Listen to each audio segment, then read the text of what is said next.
नमस्कार। कभी सोचा है क्या होता है जब बचपन की मासूमियत समाज की कठोर सच्चाई से टकराती है? आज हम राजेश जोशी की एक बहुत ही जबरदस्त कविता बच्चे काम पर जा रहे हैं को समझने की कोशिश करेंगे। ये एक ऐसी कविता है जो हमें एक ऐसे सच का सामना करने पर मजबूर करती है जिसे देखकर भी हम अक्सर अनदेखा कर देते हैं। कविता की शुरुआत ही इन लाइनों से होती है जो दिल में उतर जाती हैं। जरा सोचिए, कड़ाके की ठंड है, चारों तरफ घना कोहरा छाया हुआ है और ऐसी सुबह में जो शायद आराम के लिए बनी है, छोटे छोटे बच्चे काम पर निकल पड़े हैं। ये तस्वीर अपने आप में ही बहुत कुछ कह जाती है। और यहीं पर आकर ये बात बहुत गहरी हो जाती है। कभी कहते हैं कि ये जो लाइन है ये कोई मामूली लाइन नहीं है। असल में ये हमारे समय की सबसे भयानक, सबसे खौफनाक सच्चाइयों में से एक है। ये सिर्फ एक जानकारी नहीं है, बल्कि एक दिल दहला देने वाली हकीकत का आईना है।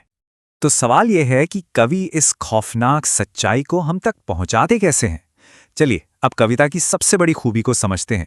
कैसे एक सीधी सादी बात को एक चुभने वाले सवाल में बदल दिया गया है। ये एक बहुत जरूरी बदलाव है। देखिए, होता क्या है कि जब हम पढ़ते हैं कि बच्चे काम पर जा रहे हैं, तो हम इसे बस एक और बुरी खबर समझकर आगे बढ़ जाते हैं, है ना? एक ऐसी सच्चाई जिसे हम समाज का हिस्सा मान लेते हैं, उसे नजरअंदाज कर देते हैं और फिर ये बात हमारे दिमाग से निकल जाती है। लेकिन अब देखिए कवि का कमाल। वो इसे एक बयान की तरह नहीं, बल्कि एक सवाल की तरह पेश करते हैं। और जब सवाल उठता है तो दिमाग को रुकना पड़ता है, उस मुद्दे का सामना करना पड़ता है और सोचने पर मजबूर होना पड़ता है। क्योंकि एक सवाल तो अपना जवाब मांगता है ना? इस स्लाइड में कविता का पूरा सार छिपा है। देखिए कैसे एक सीधी सादी बात को सवाल में बदलने से उसका असर पूरी तरह बदल जाता है। बच्चे काम पर जा रहे हैं, ये एक जानकारी है, लेकिन काम पर क्यों जा रहे हैं बच्चे, ये एक सीधी चुनौती है। एक ऐसा सवाल जो समाज से जवाबदेही मांगता है। तो ये एक बड़ा सवाल खड़ा करने के बाद कवि हमें एक ऐसी दुनिया की कल्पना में ले जाते हैं जो लगभग किसी तबाही जैसी लगती है। वो ऐसे ऐसे सवाल पूछते हैं जो हमें इस भयानक सच्चाई की गहराई दिखाते हैं। पहला सवाल, क्या अंतरिक्ष में गिर गई हैं सारी गेंदें? मतलब क्या बच्चों के खेलने की सबसे मामूली चीज, उनकी गेंदें, जो उनके बचपन का प्रतीक हैं, क्या वो कहीं खो गई हैं? ऐसा लगता है जैसे बचपन की सबसे छोटी खुशी भी उनसे छीन ली गई हो। और फिर बात आगे बढ़ती है किताबों पर। क्या दीमकों ने खा लिया है सारी रंग बिरंगी किताबों को? यानी क्या ज्ञान और कल्पना के सारे रास्ते इन बच्चों के लिए हमेशा के लिए बंद हो चुके हैं? अब इस सोच में एक और परत जुड़ती है, खिलौनों की। क्या काले पहाड़ के नीचे दब गए हैं सारे खिलौने? जैसे कोई बहुत बड़ी चट्टान उनके सपनों पर आ गिरी हो और सब कुछ उनकी पहुंच से बहुत दूर हो गया हो। बात सिर्फ खेल खिलौने की नहीं है। अब सवाल उठता है स्कूलों पर। क्या किसी भूकंप में ढह गई हैं सारे मदरसों की इमारतें? मतलब क्या कोई ऐसी बड़ी आपदा आई कि इन बच्चों के लिए पढ़ने लिखने की कोई जगह ही नहीं बची?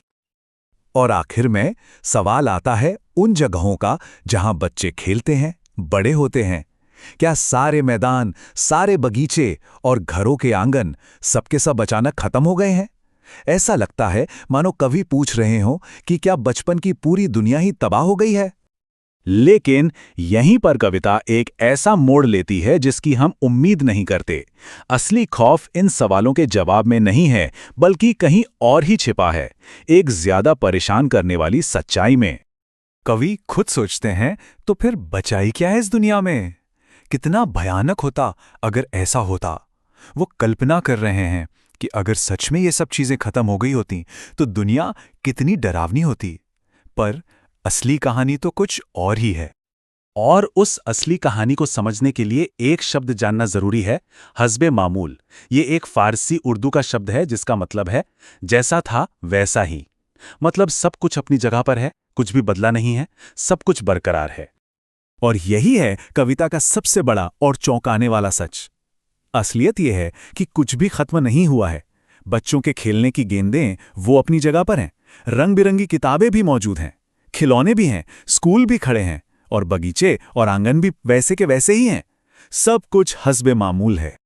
तो फिर सबसे बड़ा खौफ क्या है?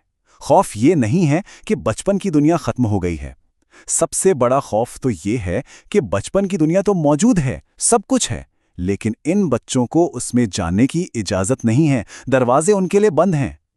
तो फिर सवाल वहीं का वहीं है। अगर सब कुछ मौजूद है तो ये बच्चे काम पर क्यों जा रहे हैं? अब कविता के इस गहरे डर से निकलकर उन असली, ज़मीनी वजहों को देखते हैं जो इस सवाल के पीछे छिपी हैं। तो वजह क्या है? वजह है गरीबी, मजबूरी।